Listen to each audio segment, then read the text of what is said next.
오늘 말씀은 공부죠, 공부. 특강인데, 매체가 메시지다라는 이야기입니다. 치킨 런에 대해서 방금 보신 거, 그거에 대해서 얘기를 잠깐 하면, 이 암탉들이 이제 포로 수용소 같은 양계장에서 쉴 새 없이 알을 낳으면서 살아가는 이야기입니다.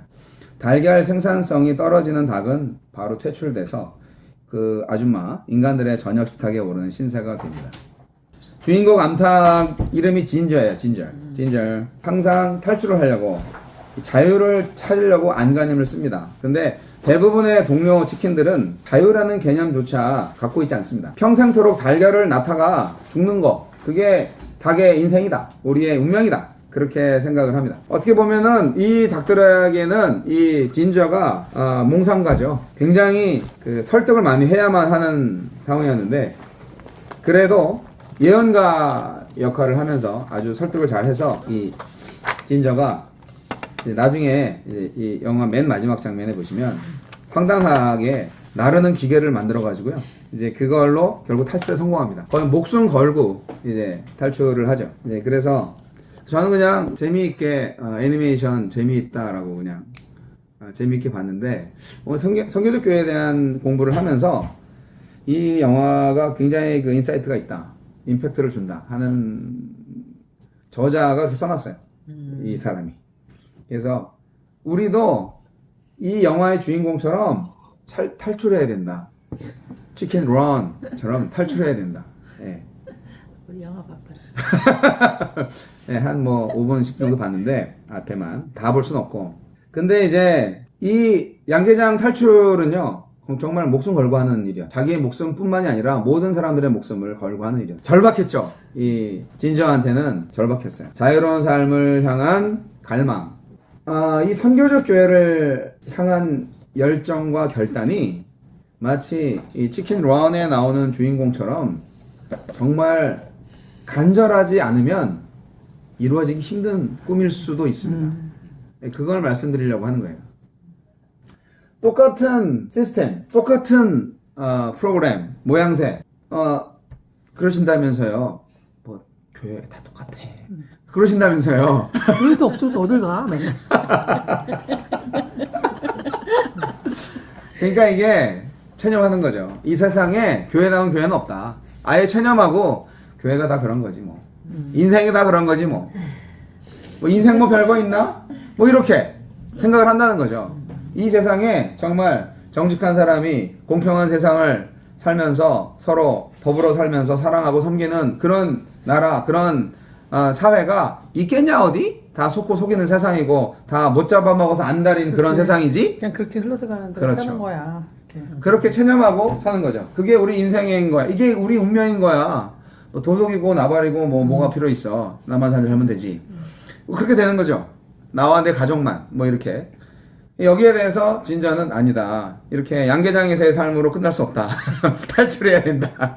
자유로운 닭이 원래는 나는 짐승이었어요. 그래요? 원래. 예. 근데 날개가 왜 있겠어요? 예. 활강도 하고 실제로 세계 어디 나라 가보면은 쫙 나는 닭이 있어요. 실제로. 시골 닭들 사실 좀 날아다닙니다. 약간. 예. 조금씩 날아다녀요. 그건 있어요, 조금. 예, 지붕으로 갔다가 뭐 활강을 하기도 하고 그런 게 있어요. 근데 점점 뭐 여기 미국에서는 이제 팩토리에서 이렇게 해서 먹기만 하고, 그렇죠. 그리고 49일 만에 나가니까 그건 팜도 아니고 팩토리죠. 그런 이제 식량의 신세가 됐지만 과거의 닭은 정말 한국에 토종닭도 있고 하는데 멋집니다. 예.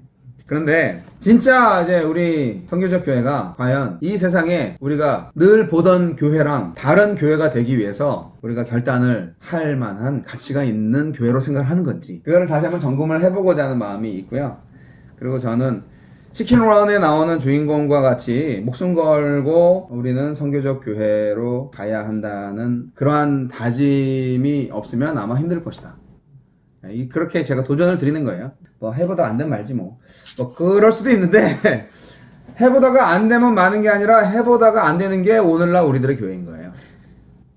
그래서 저는 이제 오늘 매체가 메시지다라는 이 주제를 한번 잘 생각을 해보시고, 설교에 대해서, 건물에 대해서, 그리고 신학교에 대해서, 그리고 우리에 대해서 살펴볼 것입니다. 오늘 교회에서 설교자들은요, 사실 수백만 달러를 들여서 만든 영화와 경쟁할 수밖에 없습니다. 왜냐하면 젊은이들과 대화를 할 때 이 사람들 영화를 안 보는 사람들이 없어요. 애석하게도 우리는요, 복음을 전달하는 방법에 있어서 일반적으로 강의식, 독백식의 설교에만 우리가 의존을 했어요. 지금도 그렇게 하고 있고요. 저도 그렇게 하고 있죠. 요즘은 너무나 지나친 자극에 노출되어 있기 때문에 그들의 부모나 또 조부모들처럼 30분짜리 설교에 아주 미칩니다. 아주. 그리고 그거를 들었다 할지라도 실제로 영화와 게임에 중독되어 있는 그들이 그 30분 설교를 듣고 변화된다? No. 그럴 수도 있겠지. 이렇게 지나갑니다. 그런데 영화 2시간짜리 딱 12불째 놓고 딱 나와서는 눈물 콧물 흘리면서 너무 재밌었어. 야, 너무 끝내줬어. 이러고 감동을 막 나누면서 너도 그 영화 보러 가야 돼. 이러고 있고. 참. 우리는 상대가 안 돼요. 솔직히. 근데 그 영화가요, 그냥 오락거리가 아니에요. 철학이 있고 메시지가 있고 세계관이 있어요. 얼마나 무서운지 몰라요. 그래서 영화를 안 보는 것도 문제고 영화를 너무 보는 것도 문제고. 그런데 중요한 것은 어떤 매체든지 기독교적인 관점으로 그 매체를 해석하고 조명하고 다시 이것을 적용할 수 있는 소재로 만들 수 있는 우리들의 능력이 필요하다는 거예요. 어떤 이상한 게 나와도 그것이 어떤 면에서 나쁘다, 좋다. 텔레비전과 또 영화와 또 음악과 모든 이 세상 문화에 우리의 미래 세대들을 관심을 다 뺏기고 있어요. 결국은 설교가요, 왜 설교를 해야 되지? 설교 들어도 변화가 없는데 설교를 해야 되나? 라고 하는 지경까지 왔다는 것을 제가 말씀드리는 거예요. 굉장히 절망적인 얘기입니다. 30년 설교를 들어도 그 설교 내용대로 내가 변화됐다 라고 고백할 수 있는 정도가 몇 명이나 되겠는가? 어떤 한 교회에서 예를 들자면 설교는 결국 설교자 자체를 또 중독시켜요. 자기가 설교를 열심히 하고 있다. 그래서 나는 주예를 다 잘하고 있다. 제가 제안할게요. 다음 주에 이제 메릴랜드 선교교회 주일 예배 때 설교를 안 하겠습니다. 라고 만약에 말한다고 생각해보세요. 다음 주 설교 없습니다. 찬송만 하고 기도만 하고 그냥 그러고 가나? 그러면 노재현 목사한테 월급을 주겠습니까? 설교도 안 하는 목사한테? 설교를 안 하는 주일 예배 상상할 수 있겠어요? 상상 못하죠. 그만큼 우리가 설교에 의존하고 있어요. 그런데 설교가 아무런 영향력이 없다면, 하나마나라면 그 영향력 차원에서, 이건 굉장히 극단적으로 말씀드리는 거예요. 무슨 의미가 있겠는가 하는 거를 한번 되씹어보자. 굉장히 파격적으로 지금 말씀드리는 거예요, 제가. 예. 저에 대한 공격이 될 수도 있어요. 설교가 하나님의 말씀을 전하는 것뿐만이 아니라 그 말씀을 통하여서 사람들을 변화시킬 수 있어야만 설교가 그 기능을 다하는 것인데, 하나님이 우리 인간에게 선포하는 거잖아요. 그런데 그냥 좋은 이야기로 감동만으로만 끝나요. 감동적이었어. 정말 좋은 설교였어. 그렇게까지만 끝나요. 명설교가들 설교 있잖아요. 이번 주 이찬수 목사님 설교 너무 좋았어.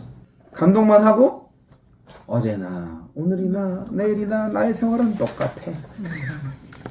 그런 생활이 반복된다면 뭔가 문제가 있는 게 아니냐, 그런 얘기를 하는 거예요 지금. 제 설교 무용론을 말하는 게 아닙니다. 설교 당연히 해야죠. 설교에 목숨 걸고 있는 목사들이 얼마나 많은데. 저도 당연히 설교에 목숨을 걸어야죠, 목사가. 그 말씀 한마디 한마디를 정말 마지막 말씀이라고 생각을 하면서 주님이 하시고자 하는 말씀을 전달해야죠, 목숨 걸고. 그런데 또 한편으로 보면 만약에 그런 것이 이 세상에 영향력을 끼칠 수 없다면 좀 심각하다. 뭔가 좀 바꿔야 되지 않겠는가. 매체를 말하는 거예요. 설교 자체가 문제가 아니에요. 왜냐면 수천 년 동안 예언가들을 통해서 하나님의 말씀이 전달됐어요. 그런데 매체를 말하는 거예요. 매체. 설교 매체. 과연 이래도 좋은가. 건물에 대해서 말합니다. 우리가 건물을 짓습니다. 근데요, 결국 건물이 우리를 또 형성합니다. 도구를 우리가 만들잖아요. 뭔가 일을 잘 하려고. 나중에는 그 도구가 또 우리를 만들어요. 여러분, 우리가 휴대폰을 왜 만들었어요? 잘 사용하려고. 문명사회에서 풍족한 편리한 생활을 하려고. 나중에는 휴대폰이 나를 만드네요. 전화번호 10개를 외울 수 없어요. 맞아. 예. 휴대폰 없을 때는 최소한 10개는 외웠는데 말이죠. 맞아요. 근데 지금 전화번호, 아이고, 5개는 못 외워. 우리 가족 전화번호는 몰라. 그냥 다 입력되어 있으니까. 이 휴대폰이 나를 만들어가고 있어요. 나를 재창조하고 있어요. 그러니까 우리가 도구를 만들고 도구가 우리를 만들어요. 이것이 오늘날 현실이에요. 그렇다면 우리가 건물을 짓는다면 결국 그 건물이 우리를 만들어 간다니까요. 그거를 예상하셨어야죠. 교회 건물을 지을 때. 근데 여러분, 건물 없는 교회를 상상할 수 있습니까? 우리는 크리스텐덤 속에서 너무나 깊게 건물에 형성되어 있는 생각을 많이 갖고 있어요. 건물이 도구지만 그러나 건물에 너무너무 의존을 많이 했다는 거죠. 저도 마찬가지예요. 여러분도 마찬가지예요. 건물이 없는 교회는 아무래도 뭔가 좀 부족하다고 생각하지 않으세요? 그래도 건물이 있으면 좋은데. 이런 생각 하시잖아요. 그거 솔직한 마음이에요. 예. 대부분 사람들이 교회는 건물이 아니라고, 공동체라고 성경이 그렇게 분명히 말한다는 것을 압니다. 머리로는 압니다. 자, 생각해보세요. 예수님께서 내가 내 교회를 세우겠다 라고 베드로한테 말씀을 하셨을 때, 그때 예수님께서 딱 머릿속에 교회 건축 계획, 건축 설계도가 이런 거야, 이런 생각을 하면서 그 말씀을 하셨겠냐? 절대 아니죠. 사람들을 얘기하는 거겠죠. 주는 그리스도시요 살아계신 하나님의 아들이다 라는 그 고백 위에 내가 내 교회를 세우겠다, 음부의 권세가 이지 못하리라, 그렇게 했을 때 교회 건물 건축 설계도를 그리신 게 아니잖아요, 예수님께서. 그런데 우리는 교회 개척하면 어디다가 미국인 교회를 빌려서 해야 되겠지. 우리 부부가 어젠가 그제 저기 롯데 플라자에서 밥 먹고 있는데 이구 원장님이 앞에서 아이고 여기 안녕하십니까 하면서 뭐 이야기하면서 교회 개척한다 그러니까 미국 교회 빌리셔야 되겠네 뭐 이렇게 말씀하시고 교회 개척 예배할 때 초대하시라고. 누가? 그래서 감사하다고 인사하고, 예, 그분한테 커피도 얻어먹고 왔어요. 그분은 교회 안 다니시는 분이지만 여하튼 교회 하면 건물 생각하는 거야. 그렇죠. 건물을 얻어야지. 예.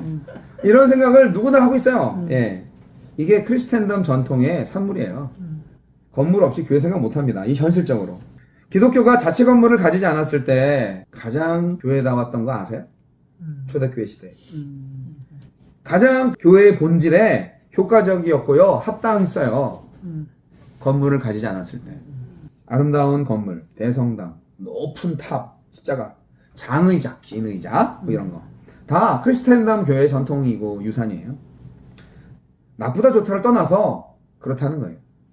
근데 이것들이 너무나 오랫동안 우리를 만들었어요. 교회는 딱 그런 거야. 장의자 쩍쩍쩍쩍 있고, 뭐 크리스탈 같은 거 있으면 좋고, 앞에 십자가 딱 걸려 있고, 그런 거. 그냥 딱 교회 하면 높은 첨탑, 십자가 탑. 너무 화려해. 그런 거. 뭐 화려하든 화려하지 않든 딱 그거야. 교회는 그거야. 이렇게 생각을 합니다.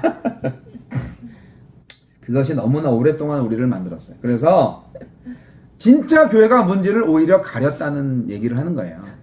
진짜 교회가 뭐였는지를, 교회는 뭐다? 그런 건물 딱 이거니까 그 초대교회 때 가정에서 모여가지고 알콩달콩 이렇게 죄사함의 역사가 있고 살아가고 섬기고 막 사람이 변화되고 뭐 이런 그런 가정 공동체를 막 상상하는 게 아니라 교회 건물 딱 십자가 이런 것만 생각한다니까. 교회 건물이 중요하죠. 필요 없다는 게 절대 아닙니다. 오해하지 마세요. 교회 건물은 필요하고 중요한 선교적 도구입니다. 그런데 유일한 도구는 아니라는 거예요. 그 도구가 세상 속에서 우리의 사명과 목적을 성취하기 위한 능력을 만약에 둔하게 한다면, 역기능을 한다면 당연히 우리는 의문을 제기해야 합니다. 그래서 그 문제를 제대로 해결해야 됩니다. 오늘 현대교회 건물을 상상해 보세요. 아무런 예술 작품이나 상징이 없이 단색으로 이렇게 칠해져 있는 벽을 봅니다.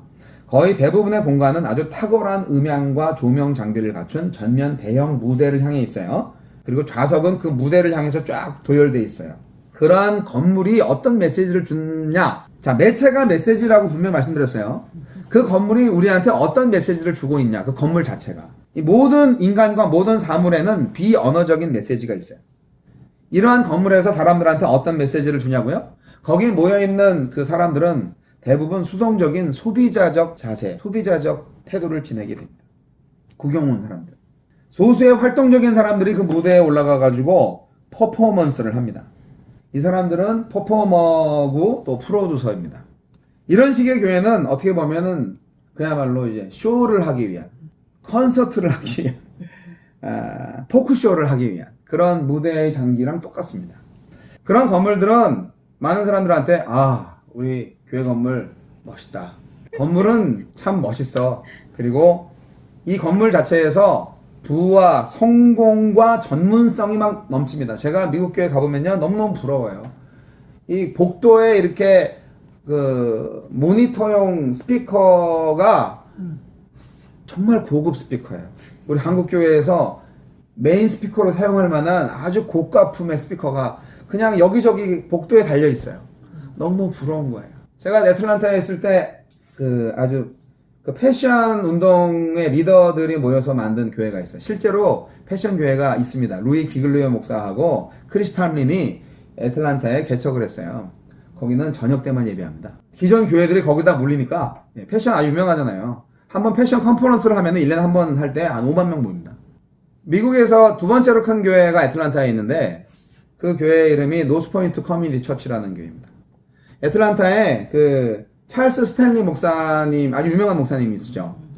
한 3,000명 정도 되는 교회인데 그 아들이 앤디 스탠리 목사인데 세습을 하려고 그랬는데 박차고 나갔어요. 아빠 교회 안 한다고. 그래서 아버지하고 아들이 딱 됐어요. 나가서 개척을 했어요. 찰스 스탠리 목사님은 3,000명 교회인데 전통교회입니다. 해마다 성탄절날 멋진 메시아 연주회를 하면 아주 멋진 오케스트라와 뭐 이런 멋진 연주가 나와요. 입장료 내고 방송도 타고 막 그렇습니다. 유명한 교회는. 근데 앤디 스탠리 목사님은 개척을 했는데 지금 지교회가 몇 개인지 몰라요. 제가 애틀란타에 살 때 한 5년 전인가 했을 때 23,000명? 캠퍼스가 한 8개? 그런 교회로 성장을 했어요. 모던 철치죠. 근데 거기 가보면요 뒷자리에 있었는데 가만히 설교를 시작하고 한 20분쯤 지나고 보니까 저게 영상이구나. 진짜 사람이 아니구나. 할 정도로 대형 액정 화면에 똑같이 사람이 나오는데 잘 보니까 영상인 거예요. 그 정도로 입체감이 뛰어난 영상 장비가 있다는 게 저는 너무 충격이었어요. 그분은 녹음을 이미 촬영을 해놓고 하는 거예요? 아니죠. 위성교회죠. 다른 교회에서 지금 설교를 하고 있고 지금 같은 거네. 하는 거예요. 예. 순복음교회처럼 그렇게 하는 거예요. 성당도 많다. 예. 그렇게 지교회를 많이 세운 거예요. 그런데 어떻게 이렇게 똑같이 하는지 우리나라에 무슨 빔 프로젝트 이런 수준이 아니야. 이게 천문학적인 돈이 들어갔겠다 생각이 드는데 너무 부럽죠. 이런 교회들로부터 어떤 걸 느끼겠냐는 거예요. 참 부자다 라는 생각이 들고요. 그리고 이용자들한테는 참 편하겠다. 왜냐면은 뭐 뜨겁게 찬양하는 사람들도 있지만 앉아서 뭐 장난하는 사람도 있고 자유롭게 돼 있어요. 여하튼 그 건물이 아직 그리스도인이 되지 않은 사람들한테 어떤 메시지를 주는지도 중요하다는 얘기를 하려고 하는 거예요. 건물이 메시지를 어떤 메시지를 주느냐. 매체가 메시지니까요. 그래서 건물을 우리가 선택을 할 때 용도에 맞게 우리가 어떻게 잘 활용할 수 있을까를 먼저 생각을 하고 건물을 선택을 하든지 만들어야지 무조건 건물이 있어야지 라는 그 고정관념 때문에 일단 아무 건물이나 만들어 놓고 거기에다가 우리를 이제 맞추려고 하는 것은 크리스텐다운 방식이라는 얘기를 하려고 하는 거예요. 우리의 사명과 상황에 어떤 도구를 쓸지를 결정해야지 거꾸로 되어서는 안 된다는 것이죠. 건물을 팔고 회중을 자유롭게 하든가 아니면 선교적으로 재정비를 해서 그 효과가 선교적이 되게 하든가 해야 하는 것이 오늘날 건물을 가진 교회들에게 준 어떤 도전이 되겠습니다. 일주일 내내 아무것도 안 하고 주일날 한 번 딱 문 여는 교회들이 얼마나 많은지 아세요? 그 건물을 위해서 모기지 이자를 얼마나 많이 내는지 아세요? 그것은 바람직하지 않다고 생각합니다. 정말 많은 교회들이 교회 건축 헌금으로 건물 관리와 건물 유지를 위해서 교회 헌금을 사용하고 있습니다. 교회의 어떤 예산 지출의 우선순위가 1번 순위가 교회 건물 모기지 내는 거, 두 번째가 유틸리티 내는 거, 세 번째가 목회자 사례비, 뭐 이렇게 순서가 되고 있어요. 건물이 왕노릇하고 있어요. 그래서 건물은 우리가 정말 활용할 수 있는 때가 아니면 정말 신중하게 생각을 해야 됩니다. 우리가 지금 10명이 모이면 10명에 맞는 공간만 있으면 되고요. 20명이 모이면 20명에 맞는 공간만 있으면 됩니다. 저는 옛날에 무조건 100명 모이는 건물을 딱 하고 1년 내내 이제 계약을 해서 신문에 계속 광고를 때리고 그래가지고 이제 기획 부동산처럼 그렇게 이제 찬양팀 모아서 이렇게 딱 준비해가서 2달 연습해가지고 한 번에 빵 터트리는 거죠. 그렇게 해가지고 이제 돌아가게 만드는 거죠. 그 팀으로 해서 전략적으로 하는 거죠. 그게 먹혀요. 사실은 그렇게 못해서 문제지 생각은 다 있어요. 광고 계속 때려보세요. 이사 오는 사람들 얼마나 많은데요. 교회를 선택하고 싶은 사람 얼마나 많은데요. 그리고 연말 되면 철새교인들 뭐 제가 아틀란타에 살고 있었을 때 수원이 지역에서 한 100명 이상 철새교인들이 대기하고 있다는 소문까지 들 정도로 12월만 되면 이번 연도 지나면 교회 옮겨야지 하는 사람들 얼마나 많은데요. 그렇게 해서 교회 옮겨가지고 교회 부흥됐다고 하는 교회가 또 얼마나 또 몇 개 있는지 아세요? 있어요. 그래서 단 한 사람도 그 교회에서 믿음이 없었는데 믿음 생활을 하게 되었다는 사람이 단 한 사람도 없이 그냥 1, 2년 만에 200명 된 교회가 원래 교회 다니던 사람들 수평 이동한 거잖아요. 근데 그것을 부흥이라고 말한다면 뭐 말은 틀리진 않아요. 하지만 너무나 그런 식으로 교회가 계속 유지되고 있었다는 거죠. 교회 건물을 생각할 때 좀 새로운 생각을 해야 된다. 저는 그렇게 생각을 합니다. 지금 건물이 있다면 그 건물이 주중에 얼마나 그 세상 사람들하고 접점을 가질 수 있는 걸 해야 되느냐라는 생각을 했으면 좋겠어요. 저는 개인적으로요, 만약에 우리 교회가 건물을 운영할 재정적 능력이나 또 사람의 어떤 자원이 있다면 데이케어 센터 같은 거를 먼저 시작했으면 좋겠어요. 교회를 세우고 데이케어를 하겠다는 게 아니라 아예 데이케어를 먼저 세우고 그리고 데이케어 공간을 활용해서 주일날 예배를 보고 진짜 지역사회를 위한 뭐 아이들을 위한 데이케어 굉장히 중요하고요. 또 어덜트 데이케어도 필요하다면 해야 되고요. 그리고 뭐 러닝 센터 같은 것도 지역사회에 필요한 부분이에요. 그런 부분들로 어쨌든 어떤 모양으로든지 접점을 가져야 된다는 거예요. 실제로 이 선교적 교회 이제 결단하고 하는 교회들은요, 진짜 술집도 경영하고 카페도 경영하고 헬스클럽도 경영하고 스포츠센터도 경영하고 여러 많은 건물들을 활용하는 교회들이 몇 개 있다고 주장을 합니다. 예. 그리고 이 교회들을 전 세계를 돌아다니면서 수백 개 교회를 돌아다니면서 이제 조사를 하고 그런 것들에 대한 얘기를 이제 하는 이런 이 선교적 교회론자들이 있습니다. 그렇기 때문에 효율적으로 건물 사용에 대한 지혜를 모아주셨으면 좋겠고요. 중요한 것은 우리가 정말 건물을 세운다면 사람들이 유기적으로 흘러오고 흘러가도록 그렇게 건물을 설계할 수 있어야 된다는 것입니다.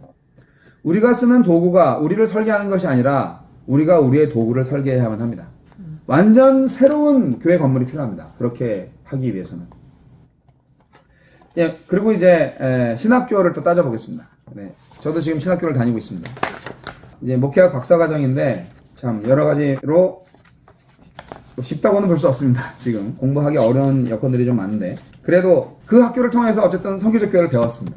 예, 배웠어요. 그래서 하려고 합니다. 근데 신학교는요, 이 교회 지도자들을 훈련하는 엄청난 도구인데 시스템이죠. 아주 큰 영향력을 가지고 있습니다. 신학교를 어떻게 세우냐에 따라서 교단이 형성됩니다. 어느 신학교 나왔느냐에 따라서 어느 교단이냐가 결정되는 거예요. 교단이 없는 신학교는 없어요. 초교파 신학교가 있지만 그 초교파라고 해도 그 색깔을 그대로 가지고 있기 때문에 그 신학교 출신은 그런 교회를 만든다는 생각을 갖게 됩니다. 매체가 메시지라고 하면 자, 신학교는 도대체 어떤 메시지를 담고 있습니까? 강의실에 한번 가보셨나요? 강의실 모양이 우리나라 옛날 강의실이랑 똑같습니다. 정사각형, 직사각형. 강단이 있는 전면을 향해서 의자가 쫙 놓여져 있습니다. 교회 예배당도 강의실하고 거의 똑같습니다. 그게 놀랄만한 일이 아니에요. 강의실에서 그렇게 공부를 하니까 교회 예배당도 그렇게 짓는 거예요. 옛날 학교나 요새 학교나 똑같지 않으세요? 걸상 뭐 재질은 달라졌지만 교복을 입고 없고가 중요하지 뭐 형태는 똑같지 않으세요? 그런 식으로 돼 있어요. 사실은 우리나라에서 교육을 옛날에는 가정교육을 참 많이 시켰는데 학교가 생기고 나서는 다 교육을 학교에 맡겨버렸습니다. 그게 좋은 건지 나쁜 건지 모르겠어요. 가정교육도 중요한데 사실 이스라엘 백성들은요, 가정에서 교육을 무진장 많이 시킵니다. 어머니가 특별히. 근데 오늘날 우리 부모들은 맞벌이 하고요, 다 학교에다가 교육을 맡깁니다. 사고가 많이 납니다. 그래서 어린이집에서는 어린이집에서도 아동학대로 나오고 뭐 학교에서도 마찬가지입니다. 우리는 성경과 제자도를 전문가한테 맡겼죠. 신학교 교수들한테. 그게 시스템이고 그게 편하기 때문에. 아직도 많은 주의종 목사 후보자들이 단순하게 줄을 맞춰서 독백식으로 전달하는 수많은 말들을 빨아들이면서 공부를 하고 있습니다. 거기에는 행동 반성이 없어요. 목회는 삶인데 그 삶을 점검하지 못해요. 목회 실습을요, 의사, 전문의 임상 실습처럼 할 수 있으면 참 좋겠어요. 의사들은, 간호사들은 실습을 안 하면 안 되잖아요. 얼마나 중요해. 아니, 생명을 살리는 거잖아. 그런데 목사들은요, 강의실에서 리포트 잘 쓰고, 이렇게 논문 잘 쓰고, 다른 학교 시스템이랑 그렇게 다르지 않아요. 목회 실습 카드 써서 사인만 받으면 돼요.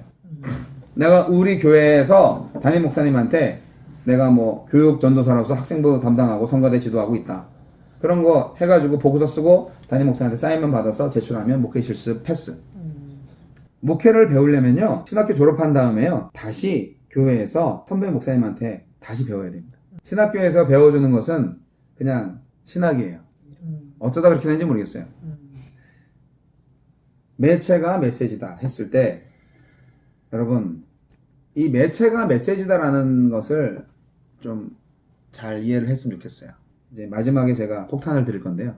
매체, 통로, 도구, 그 자체가 메시지다 하는 거를 여러분 통감하셔야 되는데, 자, 많은 사람들이 전통적인 모델과 그 모델이 사역과 선교에 지니는 의미에 만족할 수 있겠지만, 새로운 형태의 예수 공동체를 시도하려는 바로 우리 교회, 성육신적 또 상황화된 선교를 개발하려는 우리 교회는 전략적으로 심각한 문제들을 발견하게 될 수밖에 없습니다. 진정한 선교적 또 성육신적 교회를 탄생시키기 위해서는 새로운 도구가 필요하다는 거예요. 새로운 매체가 필요하다는 거예요. 근데 그게 새로운 게 아니에요. 우리가 잃어버렸던 거지. 그게 뭐냐면 바로 성경 복음서에 나타난 예수님의 제자 훈련입니다. 예수님의 제자 훈련식 신학교가 필요한 거예요. 예수님의 제자 훈련과 그 예수님과 제자들의 삶과 같은 사도행전에 나타난 열매 맺는 공동체의 삶들이 필요한 겁니다. 전통적인 모델이 과연 효과적이었는지, 신학교 교실, 그 강의실이 과연 제자 삼기와 선교라는 메시지를 담기에 합당한 매체가 되었는지 반성해야 됩니다. 오늘날 신학교들은. 자, 마지막 폭탄. 우리가 곧 메시지다 하는 것입니다. 내가 메시지입니다. 한번 말해보세요. 내가 메시지다. 내가 메시지다. 네. 우리의 삶은 언제나 비언어적인 메시지들을 품어냅니다. 여러분, 우리 각자 얼굴을 볼까요? 짜잔. 얼굴만 봐도 지금 상태가 어떤지 좀 짐작이 가시죠? 네, 저는 어떻습니까? 왜 이렇게 피곤해 보이시나요? 네. 또는 뭐 왜 이렇게 네. 좀 화가 나신 것 같기도 네. 하고, 아니면 어디 좀 불편하세요? 네, 어디 좀 그런 불편한 것도 보이기도 하고, 아니면 아무 생각 없어 보이기도 하고. 여하튼 표정만 봐도 알잖아요. 우리가 이게 메시지가 아니고 뭐겠어요? 말이 없는 메시지예요. 무언의 메시지. 활짝 웃고 있다. 그러면 웃음이 메시지가 나가고 있는 거 아니에요. 무언의 메시지. 우리는 메신저예요. 과연 우리가 선교적 메시지를 담기에 확실한 매체가 되고 있는가 하는 것을 말씀드리고 하자 하는 것입니다. 우리의 삶은 언제나 분명한 비언어적인 메시지를 뿜어냅니다.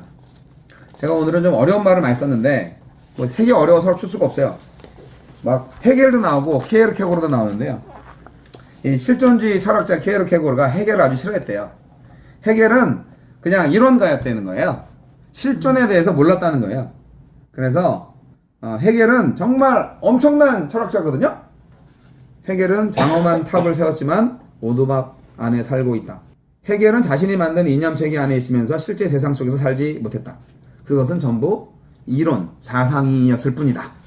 라고 얘기하는 거고, 이제 키에르케고르는 실존을 얘기하는 거죠. 살아남는 거를 얘기하는 거예요. 실제 존재. 또 오늘날의 영성가들은요, 책 속에서의 영성을 아주 좋아합니다.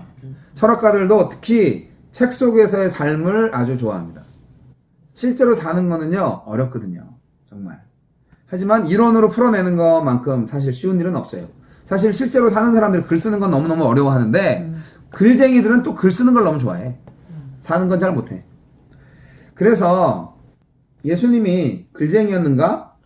말쟁이였는가? 행동가였는가? 생각을 해보시자고요. 행동가였죠. 예수님은 삶을 그대로 보여줬어요. 그래서 저는 이러한 도전을 받습니다. 유일하고도 본질적인 설교가 강단에서 사역자의 입을 통해서 나오는 것이 아니라 그 자신의 실존에서 나오는 것이다. 라는 말에 저는 도전을 받고 여러분도 마찬가지입니다. 내가 지금 어떻게 삶을 살고 있지? 그것이 결국 메시지가 되는 거예요. 기독교는 과학과 학문이 아닌 거예요. 기독교는 교리가 아니에요. 실존의 소통이다. 이게 키에르케고르가 말한 거예요. 근데 크리스찬다움 기독교는 바로 과학과 학문으로 축소된 기독교였다는 거예요. 많은 철학과 신학이 진리라는 거는 이겁니다 라고 저 멀리 어디엔가 있는 진리를 말해줬을 뿐이고요. 인격과 행위와 개인 이게 다 같은 사람들인데 그 행위를 할 수 있는 사람은 그런 인격을 가진 사람이고 그 사람이 바로 이 사람인데 그걸 다 분리시켜 놨다는 거예요. 키에르케고르는 이렇게 말합니다. 진리를 아는 것과 진리가 되는 것은 동일하다. 진리는 저 멀리에 있는 게가 아니고 지금 여기에 있어야 한다. 진리는 지적으로 그것을 아는 것이 아니라 진리가 되는 것에 있다. 되는 것이 진리다. 진리는 그 말대로 진리가 되는 거가 진짜 진리다 하는 거예요. 결국 그것이 진리라면 그것은 바로 나의 진리여야 합니다. 나를 변화시켜야 합니다. 내가 그 진리 안에 들어가야 되는 것입니다. 이것이 바로 성육신이 아니고 뭐겠습니까? 유대교에서도 똑같은 입장이었어요. 유대교의 아주 좋은, 아주 훌륭한 랍비들은요, 그 교훈을 주창하는 사람뿐만이 아니라 그 랍비의 삶 자체가 가르침 자체였다라고 합니다. 그들이 그렇게 살았기 때문에 예수님과 제자들이 바로 그렇게 살았다는 거예요. 예수님과 제자들이 가르침으로부터가 아니라 가르침을 향해서 살아간 사람들이다. 그 사람들은 가르침을 말로 바꾸기 전에 이미 그렇게 살았다는 거예요. 그래서 우리 선교적 교회, 메릴랜드 선교교회는요, 앞으로 인간관계를 정말 잘 하셔야 됩니다. 네. 초대교회 공동체는 변화된 관계의 공동체였습니다. 미워하던 사람을 사랑할 수 있는 역사가 일어나길 바랍니다. 아멘. 미워하는 사람을 끝까지 미워하시는 분들이 아주 많습니다. 일편단심 미워하는 사람이 많습니다. 우리도 미움받을 수밖에 없는 존재였습니다. 하나님으로부터. 하나님이 우리를 용서했는데 내가 그들을 용서하지 못한다면 이 지상에서 풀어야 하늘에서도 풀려요. 지상에서 매면 하늘에서도 매입니다. 어렵죠. 그러나 어려울 때일수록 하나님한테 집중하세요. 아, 하나님이 나를 사랑하셨지. 하나님이 나를 용서해 주셨지. 그거에 집중하세요. 사람들 사이에 변화된 관계가 그리스도인 공동체의 출발점입니다. 저는 그렇게 강조하는 거예요. 이게 이제 가정에서부터 시작하고 또 여러분의 일터와 사회에서 시작이 되고 또 확장이 됩니다. 교회 공동체도 마찬가지죠. 초대교회는 바로 이런 이유 때문에 선교적이고 사도적 리더십으로 시작이 되었던 것입니다. 리더십 자체가 그 메시지를 구현하는 데 실패한다면 아무도 따르려 하지 않겠죠. 리더는 자신이 가지 않는 곳으로 사람들을 이끌 수 없어요. 자신이 알지 못하는 것을 가르칠 수 없는 것처럼 나를 따르라 하지, 여러분 저기가 진리니까 저로 가세요. 제가 팍팍 밀어드릴게요. 그러면서 낭떠러지로 밀어드리면 안 되죠. 리더는 나를 따르라야. 예수님이 그랬듯이. 그런 것처럼 우리가 세상을 향해서 나를 따르라. 이렇게 해야 될 수 있어요. 그게 선교적 교회예요. 예수님처럼. 그래서 우리는 이제 양자택일의 자리에 왔습니다. 자, 양자택일. 이 굉장히 재밌는, 여기에 이 책의 전체 핵심이 다 있습니다. 오늘 굉장히 중요한 날이 오신 거예요. 교회라는 매체는 단지 주일 예배나 교회 활동이라는 한계 안에서만이 아니라 모든 삶의 영역에서 하나님을 사람들이 찾을 수 있도록 돕는 그러한 메시지를 전달해야 합니다. 맞나요? 모든 영역에서. 문장이 좀 어려운가요? 제가 예배 목사로서 예배가 모든 것이다 그러면서 얼마나 이제 예배를 잘 만들어가지고 잘 디자인해가지고 주일날에 아주 대박을 터뜨릴까 부지 많이 노력했습니다. 언제요? 에브리데이. 얼마 전까지도 그랬습니다. 얼마 전까지요? 네. 여러분 언제? 근데 포기하셨어요? 평생을 했던 것 같아요. 포기하지 않았습니다. 그건 필요합니다. 필요한데 그것이 전부가 아니라는 것을 최근에 깨달았어요. 그것이 전부가 아니에요. 네. 거기에만 제가 몰입했다는 거죠. 네. 마치 기획상품처럼. 먼저 내가 변해야 돼. 우리의 삶이 변화되지 않으면 교인 숫자가 안 만들고 건물이 올라가고 어떤 모습으로 우리가 부흥이라는 말로 치장할지라도 하나님이 기뻐하지 않겠구나 라는 새로운 깨달음에 왔습니다. 제 이 교회관이 여러분하고 다를 수 있어요. 그래서 정말 심각하게 잘 생각을 해보세요. 그런데 제가 부탁드리는 것은 치킨 런과 같이 우리는 죽어가고 있다니까요. 크리스텐덤 교회에서. 이것이 저는 사는 길이라고 주장하는 것입니다. 선교적 교회가 되기 위해서는 크리스텐덤 방식의 이원론적 교회를 버려야 합니다. 여기 하나님과 교회와 세상이 있습니다. 하나님의 영역과 교회의 영역이 겹쳐진 부분이 있죠. 이 영역은 바로 하나님과 그 백성의 상호작용이 있는 영역입니다. 예배가 있고 기도가 있습니다. 자, 교회와 세상이 겹쳐진 부분이 있습니다. 여기에는 세상과 교회의 상호작용이 있는 곳입니다. 여기에는 직업적인 목사, 선교사들이 있습니다. 전문가가 행하는 전도가 여기 있는 거예요. 이렇게 하나님과 교회와 세상이 이렇게 있는데, 교회가 어떻게 보면 하나님과 세상을 잘 연결해 주는 것 같지만 실제로 하나님과 세상이 연결되지 않고 있습니다. 이것이 이원론입니다. 예를 들어서 제인이라는 사람이 교회에 왔습니다. 자, 처음에 왔을 땐 예배를 드리죠. 그러면 지금 왼쪽에 있는 그 하나님과 교회 그 화살표 그 지점에서 있는 거예요.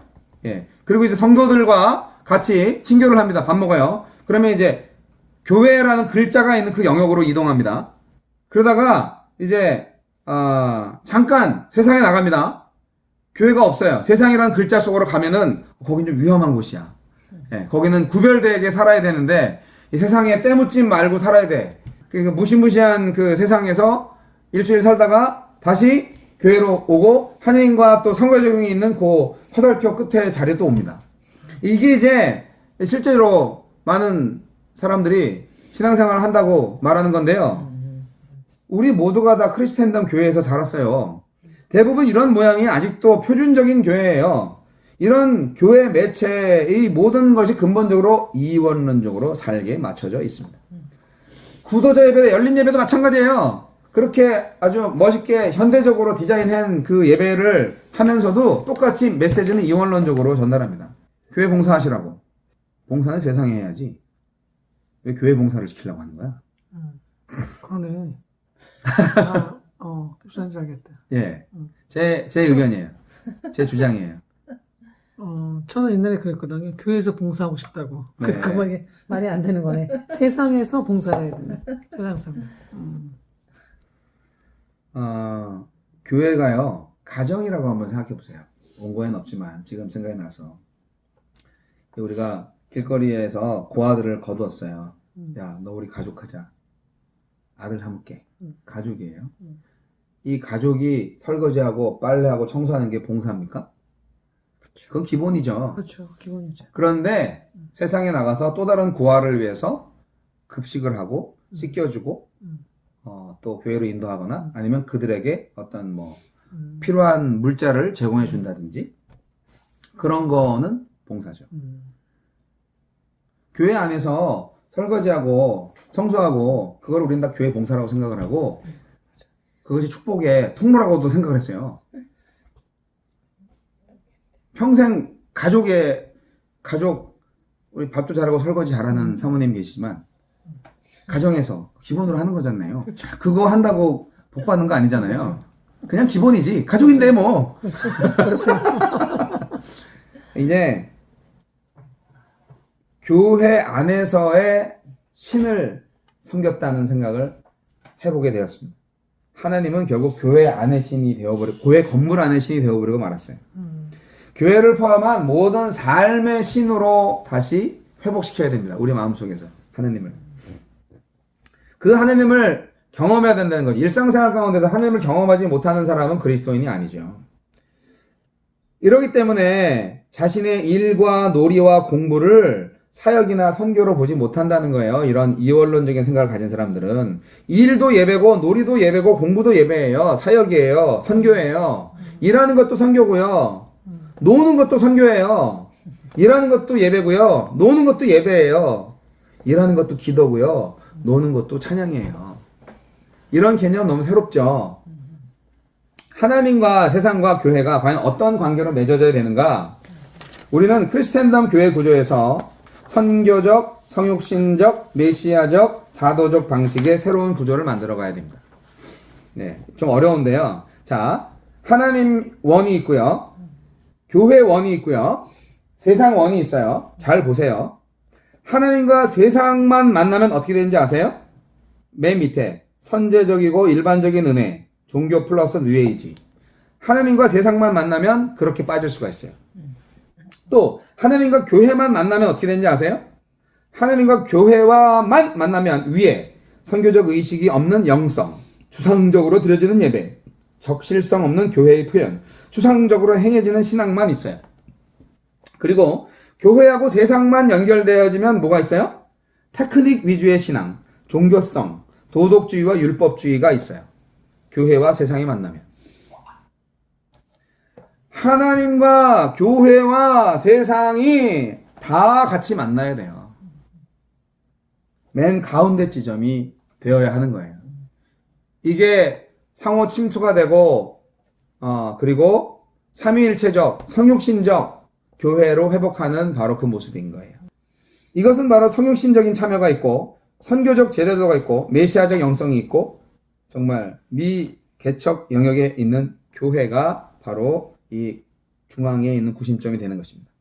왜 우리는 하나님과의 관계만 중요하게 생각을 하는 사람들이 많을까요?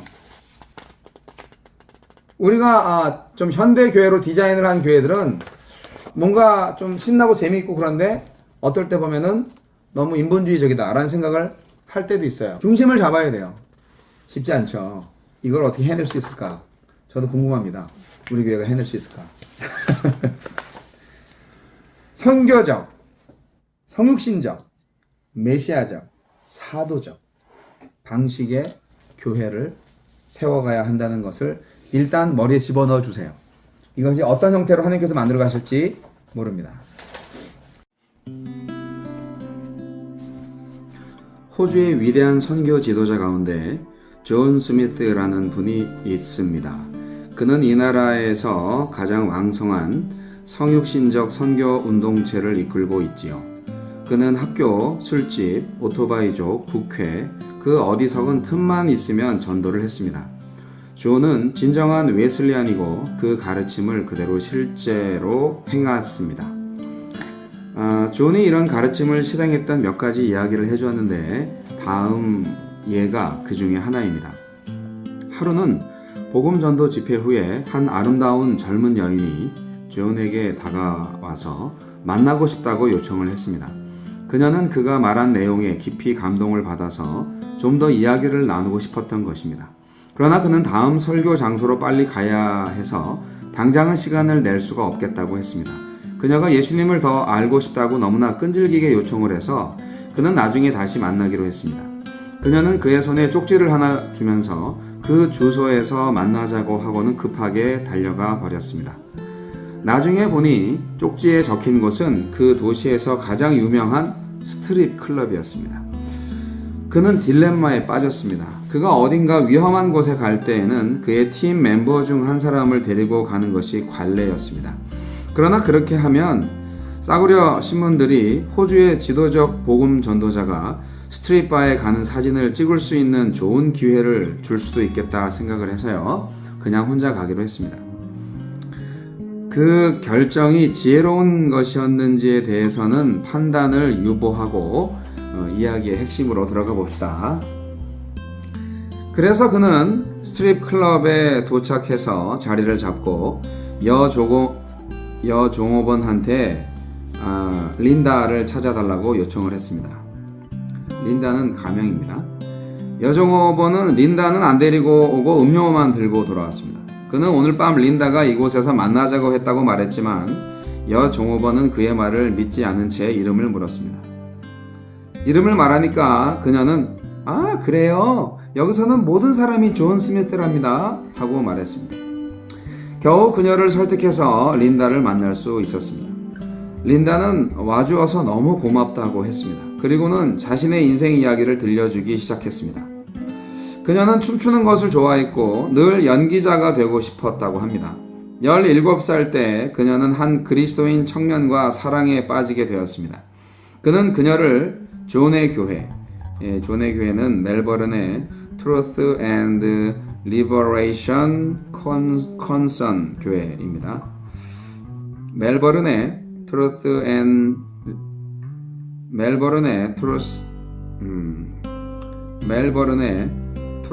and Liberation Concern 교회입니다. 그 교회에 데리고 가서 설교를 듣게 했고 그날 그녀는 그리스도인이 되었습니다. 그러나 그녀의 남자친구는 모든 세속적인 것들을 경멸했고 특히 모든 형태의 춤에 대해서도 그런 생각을 가진 매우 보수적인 교단 출신이었습니다. 그래서 그의 부모도 아들한테 이 관계를 끝내라고 강요를 했습니다. 그를 택할 것인가, 춤을 택할 것인가. 그녀는 춤을 택했습니다. 린다는 망연자실했습니다. 그녀는 예수님과 예수 믿는 사람들의 행동을 연결해서 생각했는데 이 경우에 그들은 너무나 속 좁은 인간들이었습니다. 결국 그녀는 교회와 신앙을 포기하고 춤추는 경력을 쌓는 일에 전념하기로 했습니다. 하지만 그녀의 인생은 그리 순탄치 못했고 춤추는 일뿐 아니라 어떤 직업도 구하지 못했습니다. 그녀는 적어도 춤을 출 수 있고 돈은 필요한 것이라 주장하면서 본의와 다르게 스트릿 댄서가 되었습니다. 이것은 이 안타까운 산업에 종사하는 많은 사람들의 이야기입니다. 자신의 가족과 꿈과 예수님과 삶의 의미에 대해서 이야기를 나누면서 그녀는 이제 예수님께 돌아갈 시간이라는 것을 느꼈습니다. 존은 그 자리에서 그녀를 그리스도께 인도했습니다. 이로써 이 젊은 여인이 예수님께 돌아오는 여정의 간단한 이야기를 마무리할 수도 있겠지만 이야기의 끝에 조금 이상한 반전이 있습니다. 그녀는 자신이 쇼를 할 시간이 되니까 방금 자신과 함께 재헌신의 기도를 드린 그 남자에게 나가지 말고 자신의 춤을 봐달라고 요청했습니다. 대개 복음 전도자들이 교회 안에서만 복음을 전하기 때문에 이런 상황을 겪기란 어려울 것입니다. 호주의 선도적인 복음 전도자가 지금 막 회심한 여자로부터 자신의 일상을 보아달라고 요청을 받고 있습니다.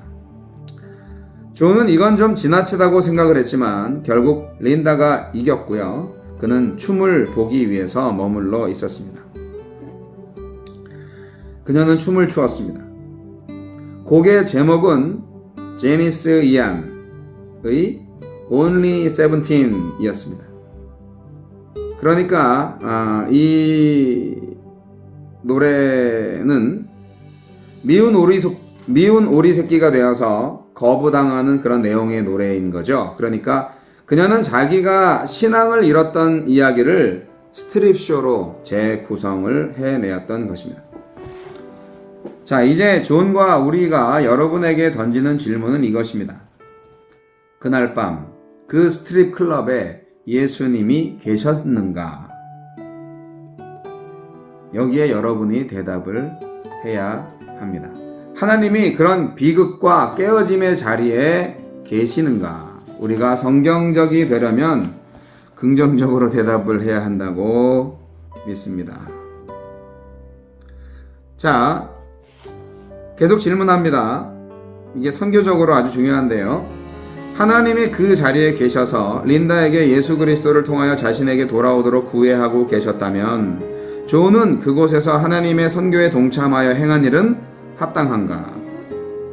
하나님이 땅을 준비하셨고 해를 비추시고 비를 내리셨는가? 하나님이 그 상황을 미리 준비하시어 존이 스트립쇼를 보고 그 여자를 죄로부터 건져 온전함으로 이끌어내도록 하셨는가? 이 대답을 우리가 해야 하는 거죠. 여기서 우리가 제시하려는 요점은 우리 모두 스트립 클럽에 가서 옷을 벗고 춤추는 무희들을 전도해야 한다는 것이 아닙니다. 우리 둘 다 아무런 고민 없이 거기 갈 수 없다는 데에 동의합니다. 그러나 그것이 요점이 아닙니다. 이것은 이 이야기에 흐르는 진짜 하나님의 이야기는 좀 다른 겁니다. 우리를 움직이는 질문은 하나님과 함께라면 어디에서든지 그분의 선교에 동참할 수 있는가 하는 것입니다. 예수님은 어땠냐는 것을 다시 한번 잘 보라는 얘기를 한 거예요. 예수님은 성육신적이었고 그리고 선교적이었다는 거예요.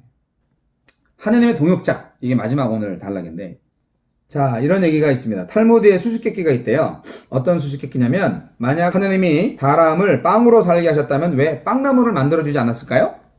거기에 대한 대답. 빵나무를 만들어주지 않은 대신에 곡식을 주시고 씨를 심게 하셨다. 하느님은 우리에게 햇볕을 주시고 우리는 곡식을 수확하게 하셨다. 우리가 곡식을 갈고 반죽하고 빵을 구울 때 하느님은 우리 폐에 공기를 넣어주시고 팔에 힘을 주셨다. 이게 뭘 의미하는 거냐? 하느님은 우리가 당신의 창조의 동역자가 되기를 원하시기 때문이다 하는 말입니다. 왜 우리한테 이런 시련을 주십니까? 왜 가족을 잃어버리고 집도 날아가고 직장도 날아가고 왜 우리에게 이런 고난을 주십니까? 하느님이 살아계시다면 왜 우리 아버지를 데려가셨습니까? 하면서 이런 그 유가족들의 절규 많이 듣습니다. 그랬을 때 그 답변이 뭘까요? 하나님께서 그 절망할 수밖에 없는 환경을 만들지 않는 것이 하나님의 일일까요? 아니면 절망 가운데에서도 희망을 가질 수 있는 기회를 주는 것이 하나님의 일일까요? 많은 사람들이 삶의 의문을 던집니다.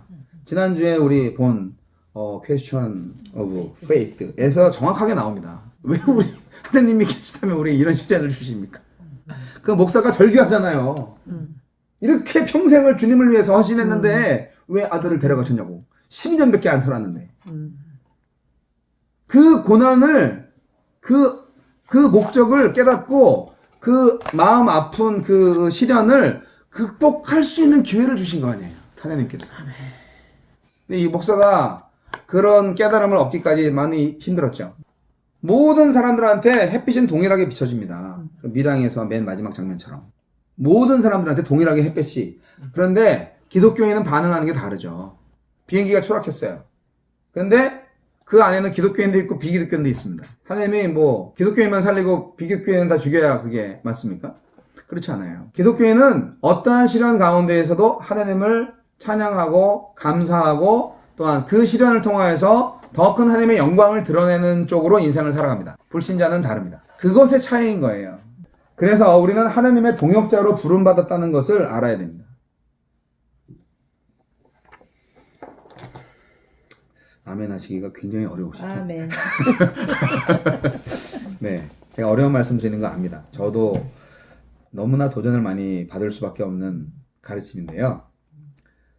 자, 하나님은 이렇게 단순한 성취보다 옛다, 구원, 훅! 해서 우리를 훅 하늘나라로 다 데려가시는 게 아니라 굳이 우리 안에 이제 예수님의 그 생명의 씨앗을 집어넣어주고 그 생명의 씨앗이 무럭무럭 자라나기까지 기다려주시고 세상 속에서 이렇게 넘어지고 자빠지고 하면서 성숙해서 하나님의 나라를 만들어가는 그 자녀를 보기를 원하신다는 것을 아시겠습니까? 이것이 하나님의 신비예요. 이것이 기독교가 이 지상에 아직도 존재하는 이유입니다. 하나님은 우리가 언제든지 어디서든지 당신의 선교에 동참하기를 원하십니다. 하나님께서 교회 건물에만 계시다고 생각하시는 것은 아니겠죠? 우리를 움직이게 하는 질문은 바로 이겁니다. 하나님과 함께라면 어디서든지 그분의 선교에 동참할 수 있나요? 있나요? Yes. 그렇게 말할 수 있어야 됩니다. 선교사가요, 선교지에 갔어요. 아프리카 어디 뭐 오지에 갔어요. 그리고 그곳에 한 번도 복음을 듣지 못한 사람한테 가서 복음을 전합니다. 그러면 그 처음 바로 그 순간에 하나님이 임재하시나요? 원래부터 하나님은 그 종족들과 함께 있었어요. 하나님은 모든 인류를 창조하시고 사랑하시잖아요. 사랑하셔서 이제 선교사를 보내준 거지. 원래부터 있었다니까. 그렇게 미전도 종족에게 복음을 전할 때도 하나님이 처음으로 임재하시는 게 아니고 하나님이 이미 거기 계셨고 단지 하나님이 항상 거기 계시면서 계속 내가 너를 사랑한다 호소하고 끊임없이 열광하고 구원하려고 노력하셨던 거예요. 힘썼던 거예요. 마찬가지로 하나님은 가정이나 교회뿐만이 아니라 시장과 거리, 술집 거기에도 다 계시고 오늘 예를 들어서 말씀드린 스트립쇼 클럽에도 계십니다. 하나님은 거기에 있는 사람들도 사랑하시고 거기에 있는 사람들도 구원받기를 원하신다는 거예요. 그들하고 대화가 돼야 말이지. 대화를 할 수 있는 일꾼이 필요한 거야, 전문가가. 그 버닝썬 그 사건이 나고 아레나 클럽 얘기가 나오고 그럴 때 제가 그 기사들을 보고 심층 취재 보도를 텔레비전에서 보면서 네. 어떤 목사님이 나오시더라고. 나 봤어. 아니, 이 목사님이 버닝썬이나 그 아레나 그 술집에서 그 성매매 하는 그걸 알고 계시더라고요. 아니, 목사님 그걸 어떻게 아세요? 그랬더니 자기가 가출 청소년을 보호하는 일을 사역을 하고 있다. 그런데 자기가 보호하고 있는 그 여학생들이 갑자기 많이 없어지는 일이 일어나는데 알고 봤더니 좋은 조건으로 그냥 처음에는 아르바이트로 이렇게 꼬시는 거죠. 시급이 비싸잖아요. 그쵸. 팁도 많이 주니까.